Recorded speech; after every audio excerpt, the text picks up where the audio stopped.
I became the antagonist in my stepsister's drama, after refusing to cut my brothers out of my life, as she had demanded, on her birthday. Out of my 4 siblings, I, 18F, am the youngest. Chris, 25 million, John, 27 million, and Michael, 28 million, are my 3 older brothers. My father, 53 million. And my brothers have been quite protective of me ever since our mother died when I was 8 years old. Among other things, I had movie nights with my brothers and father-daughter date nights with my dad. I believe they did that to ensure I didn't feel alone. My father married Melissa, 45F, last year. She moved in with us along with her 18F plus daughter Ashley. I always felt that I was disliked by Ashley. She would converse with my brothers and father, but never with me. She would give me a brusque response and then turn away if I attempted to speak with her. After a few weeks of unsuccessfully attempting to get along with her, I gave up, even though I never understood why or whether I had done something to her. It was sufficient that we treated each other with civility. My brothers had conflicting feelings about her as well. She insisted on attending our movie nights, but even if none of us were interested, she would always insist on seeing a film she enjoyed.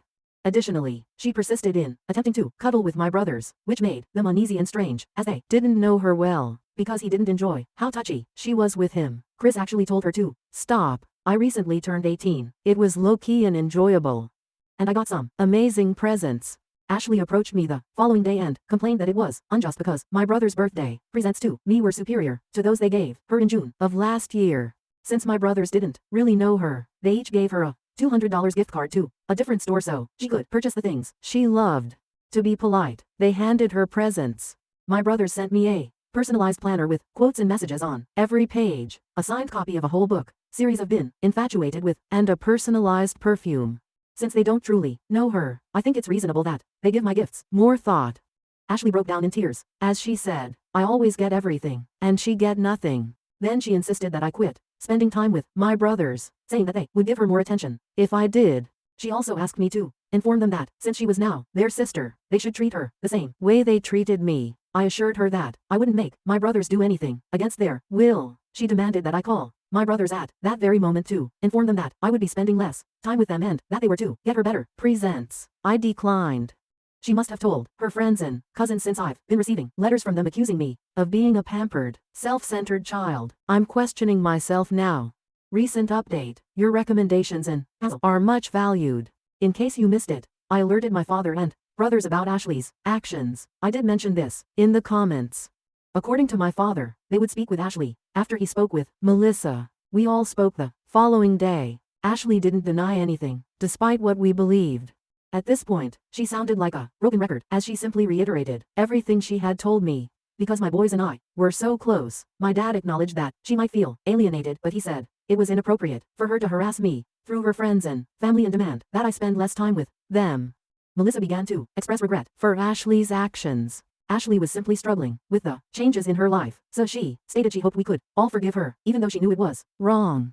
They did initially want a positive relationship with her, Michael said, but she could forget it if this was how she was going to treat me.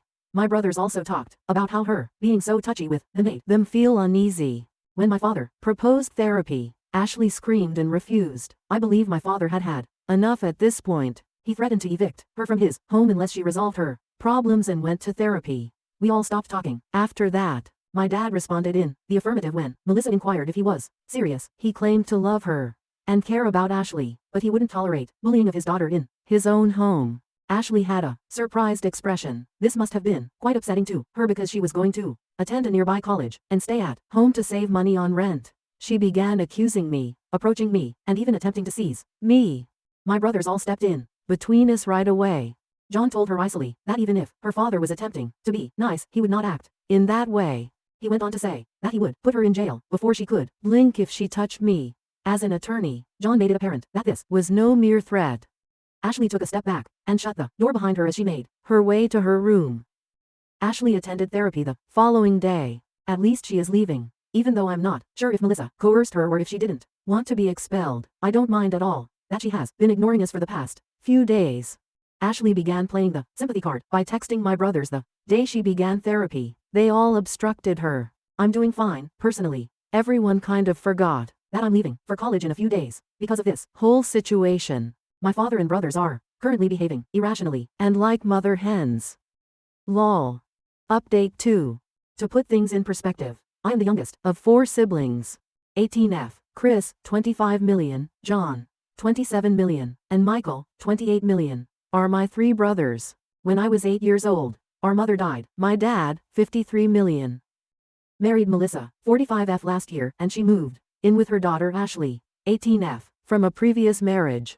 I wrote about Ashley hysterically making me quit spending time with my brothers because she wanted them to give her more attention. Barely a month ago, she constantly accused me of keeping her from connecting with my brothers and blamed me for everything. We all took a seat and spoke. I went to college, and Ashley went to treatment. However, I am aware that she still hates me. The present problem. I turned 18 a little more than a month ago. I received a pair of diamond earrings from my maternal grandparents as a family treasure. My mother used to own them, but she was unable to give them to me, so my grandma kept them until I became 18. In my room, I store them in a closed drawer. Melissa and Ashley attended a wedding yesterday. Melissa posted on Facebook, so I knew. Until I noticed Ashley wearing a pair of earrings that I recognized from one of her articles. I didn't give it much thought. I knew right away that those were my earrings, even though I know it's wrong to make accusations without evidence. I notified my father and brothers over the phone before leaving for home. Melissa didn't trust me when I contacted her to explain the problem because Ashley had informed her that she had borrowed the earrings from a friend. Upon arriving home, I discovered that the earrings were gone and the drawer had been broken. We looked at the hallway security camera. I had one placed due to past incidents, and it captured Ashley entering my room and exiting. A short while later, I was in a panic. Ashley received a call from my dad demanding that she return my earrings. At first, she denied everything, but when he revealed that we had video footage, she defended herself by claiming that I wasn't using them and that she had simply borrowed them. My dad was then barred by her. Melissa was also not picking up her phone. I was considering going to the wedding right away when my brothers, who were really tired of Ashley, proposed that we go to the police station and report her for stealing. At first, I was hesitant, but then I recalled that Ashley had stolen these earrings without my consent, which my mother had left for me. We displayed the security film, filed a report, and went to the station. Ashley was brought to the police station this morning to be questioned. Melissa and she remain at the station. Ashley's family has been calling and texting me to accuse me of being dramatic and embarrassing their family because a lot of the wedding guests witnessed the police officers. Update 3. I had no intention of updating after my initial post was locked, but I got a ton of messages requesting one and advising me to update my profile. Here it is. If you're still reading this, please be prepared for a lengthy read because a lot happened. Let me start by answering the question that has been on everyone's mind. I did receive my earrings back. Their current location is far safer. Second, my brother handled most of the legal technicalities, so I am not fully aware of them, but these are the specifics. The price of the earrings is high. Ashley was in a lot of trouble because my grandparents apparently got them certified and had all the paperwork. Ashley was kicking and screaming the entire time. According to my father, who was at the station, she initially insisted that she had borrowed the earrings from a friend, but the police later showed her the video proof. Furthermore, she was unable to identify the acquaintance from whom she allegedly stole them. To exacerbate the situation, she was carrying the earrings in a customized, engraved box. As my father related, Ashley reportedly attempted to flee while the authorities were speaking to her and even bit the officer who attempted to stop her. She was consequently forced to stay the night in the holding cell at the station until she made amends. Admittedly, I found this to be quite entertaining. Yes, it's wrong to make fun of other people's poor luck, but I'm just a human. My dad's wife, Melissa, expressed her deep disappointment in all of us. She acknowledged that Ashley's actions were in a gray area, but she claimed we could have waited for her to return and avoided making things more serious. She halted the call and stopped answering her phone that evening when my oldest brother asked her why she didn't want the situation to get out of hand. Despite her inability to respond, she insisted that we make considerations for family. Melissa went on to say that diamonds should be worn rather than kept in a drawer, and that Ashley looked lovely in the earrings. This makes me think that she was aware Ashley had stolen my earrings from the beginning and just allowed it. Unfortunately, I can't demonstrate this. Melissa and my dad are divorcing. I hope this is resolved quickly because I don't think she's receiving much because they have a prenuptial agreement. Ashley, on the other hand, has been sending me nasty messages, just her standard fare. Although I don't read the messages, I haven't blocked her. Since we all think she would try to get in touch with us again, we want to use this as proof for a restraining order against her. They have left the house as of right now. Melissa is still pleading with my dad to change his mind. Dad stated that his children must always come first and that he cannot allow a thief to live in his home. He believes that Ashley poses a threat to my brothers and me. My brothers and I have blocked Melissa after she attempted to get in touch with us. I genuinely hope that this whole situation is ending because it has turned into quite a spectacle. I hope this is my final post on this site. I sincerely appreciate all of the people who have messaged and left comments inquiring about my well-being. Thank you so much for all of the best wishes and advice. I really appreciate it. Edit. I got several replies inquiring as to whether Ashley was unaware that the hallway was being filmed. It's possible that I never informed her outright. Hey, there's a security camera in here, but since they are visible and not concealed, I fail to see how anyone could confuse them for anything else.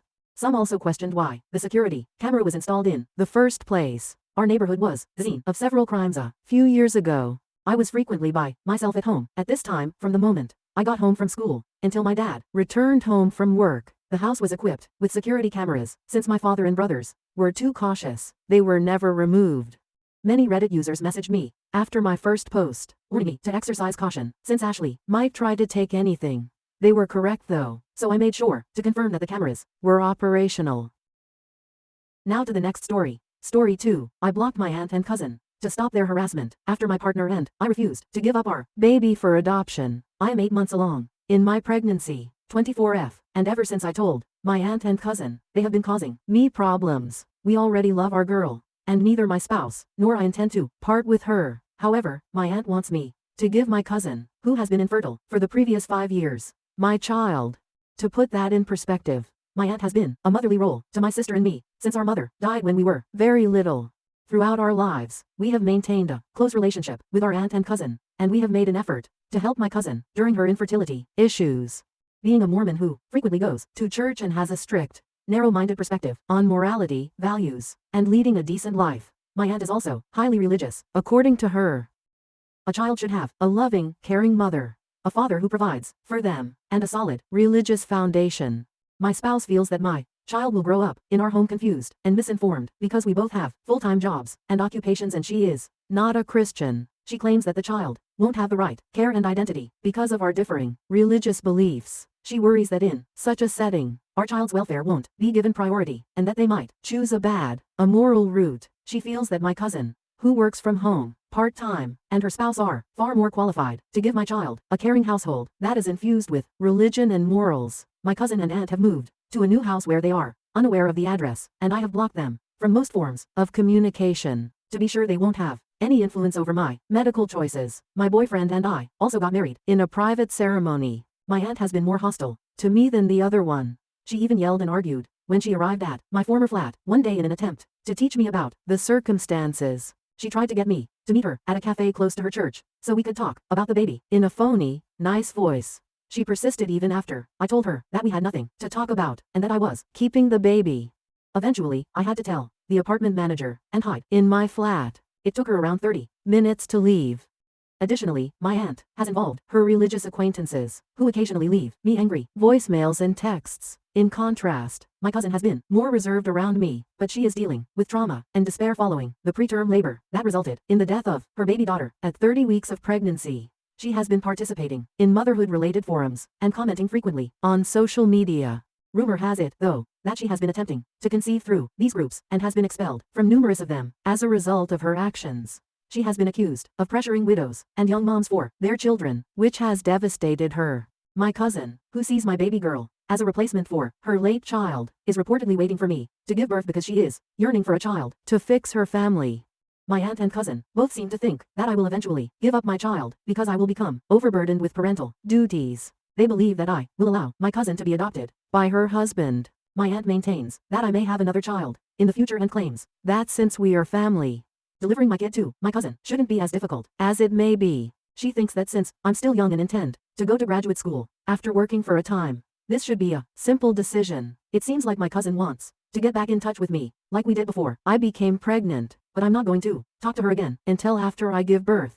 This is to assess her emotional state and avoid adding to my pregnant stress. Growing up, I liked her more than my aunt and had always been there for her during her infertility ordeal.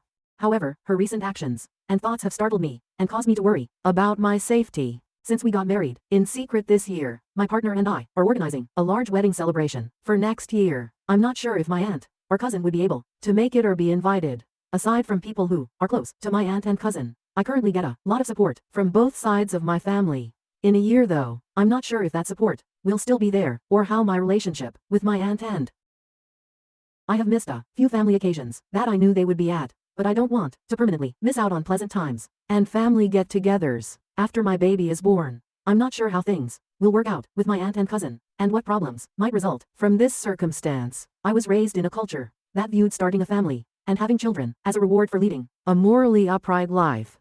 Even if you were truly having difficulties, you were rarely given judgment-free assistance and were frequently harshly criticized for any perceived flaws. Adoptions were a big part of my church's work, and I think they still are.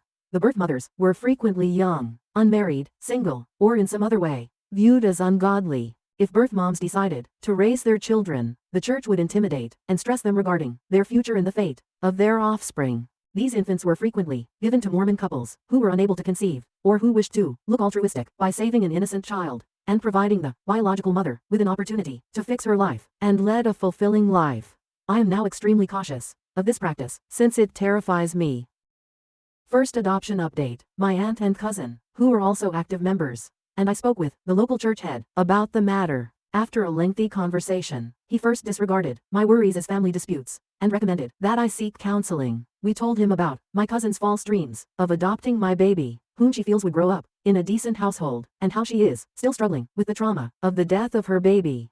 We also informed him of the serious disruption and stress my aunt has been inflicting by feeding into these hopes and nagging me on her behalf. The pastor of the church expressed empathy for me and admitted that he knew what my cousin was going through because she couldn't conceive. He promised to get in touch with my aunt and cousin to find out their version of events. I had another conversation with him today.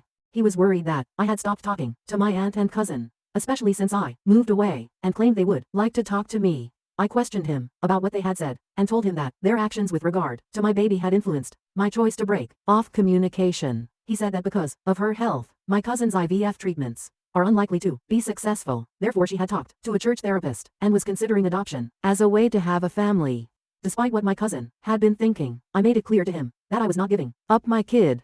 After stating that he understood, he started to inquire about my personal situation. He then recommended that we seek therapy services and made another attempt to arrange a meeting between us and my aunt and cousin. I informed him that just now I didn't feel comfortable with that. He suggested that I at least give my cousin a call once, and if I was too afraid to do it myself, he would meet with my aunt on Sunday. That was the end of our call. In the upcoming days, I'll update this site with his comments. Change, since I don't want to make a completely new post for it. I will also change this one to make updates easier to discover. Edit. I don't like his response, and I don't like the pressure he's giving me to get back in touch with my aunt and cousin. Even though he claims to understand my worries, I think he is being condescending and attempting to pressure us to settle our differences too soon. Since he has religious authority and influence over my aunt and cousin, my boyfriend and I first decided it would be worthwhile to try to get in touch with him. When we speak on the phone again, I'll listen to his response and figure out how to get him to give my concerns more weight. To be clear, I didn't give him any personal information, and I don't have any intentions to see my aunt and cousin in person. We do not reside in Utah, and we have already gotten in touch with legal assistance. Update 2. I made the decision to message and unblock my cousin. I informed her that there would be no discussion about my partner and I keeping our child. I made it plain that I don't feel comfortable with her, her husband, or my aunt being part in my child's life, and urged her to get good therapy if she hasn't already. She still hasn't replied. No matter what she says, she will no longer be involved in my child's life, and our connection will not be the same as it was. Third update. The birth of my kid and other endeavors while I heal and take care of her have kept me quite busy over the past 3 months. I hadn't had a chance to update until now, despite logging onto Reddit a few times. My baby is almost 4 months old, and I am currently 25. Time goes by so quickly. She is doing great and makes us very happy. She is maturing so quickly, and I enjoy taking walks with her. I have begun my job search and intend to return to work shortly. I appreciate all of your best wishes and concerns. I hope the Thanksgiving holiday season is going well for everyone. Here is the long-awaited update regarding my cousin and aunt. My aunt and cousin have been quiet since my last update. My aunt contacted me in August using a different phone after my cousin failed to reply to my SMS. She inquired about my health and whether I had given birth yet. She expressed concern for my babies and my well-being during our brief conversation because I had cut off a lot of contact with my family and quit my work. My aunt told me that they had been attempting to adopt a child through their church ties, but had not yet been successful, most likely because they had only recently begun the process. When I inquired about my cousin, my aunt said that my cousin's husband's past would be an issue when I questioned if they had spoken with a legitimate adoption agency. My aunt went on to talk about how the white birth rate is declining and how people are purposefully avoiding motherhood, something I was unaware of. Then she became upset, bringing up irrelevant subjects like ninth-month abortions, and asked if I still wanted the baby. She is a staunch pro-lifer. I told her again that I really wanted to keep my child. She went on to discuss how my cousin, who was in her early 30s, was growing older, and how her nest too, it was still empty. My aunt wanted me to at least share the joy by letting my cousin spend time with and be a part of my daughter's life. I informed her that because of their previous actions, this would not be feasible. I was afraid my cousin would attempt to play the part of a mother and let her illusions to take over once more. I refused to accept my aunt's insistence that my cousin was attempting to better herself and had received church therapy. She went on to ask if I knew of any resources or people who might be interested in adopting a child. I informed her that I didn't, and suggested that my cousin and her spouse exercise caution and patience while they prepare to become parents, given that everyone around them is hitting motherhood milestones. My aunt stressed how crucial it was for my cousin and her husband to have children, not just because they deserve them, but also for their reputation. She pushed me on when I might have my next child and changed the topic to my future family plans. After this surprise pregnancy, my aunt informed me that family planning was crucial and asked if she and my cousin might be involved the next time. I became weary of the talk as the call continued, and her typical behavior became more noticeable. Thank goodness she ended the call before me, because she had an event to attend. I like that my sister is there to inform me of any updates pertaining to my former church, as well as what's going on with my aunt, cousin, and other family issues. My sister said my aunt was telling the truth about my cousin. Although my cousin still has severe depressed episodes, her general mental health appears to have considerably improved from her worst moments. Her lack of children and her tense relationships with my sister and myself might make her feel extremely empty at times, since many of their local alternatives have closed. My cousin and her husband are also looking into the possibilities of finding an IVF doctor overseas, in the hopes of a miracle. My cousin seems to still think of my kid as something she lost, but she has been pleading for forgiveness of her sins, and hopes that God will soon provide her children. For obvious reasons, my side of the family and I have opted to miss Thanksgiving in a few days. I intend to go back to work shortly, most likely following the holidays. I've already made daycare plans and taken all the required safety measures. All things considered, the future appears bright. Once more, I appreciate your support, everyone. If you have any questions concerning parenting, Mormonism, my family, etc., please contact me. An intriguing aside would be that my aunt has expressed her readiness for the grandma life and has taken a strong interest in my cousin's family starting endeavors. When we were younger, my aunt also said that because my sister and I lost our mother when we were very little, she would be like a grandmother to our future children. She must not be as excited about us as she once was.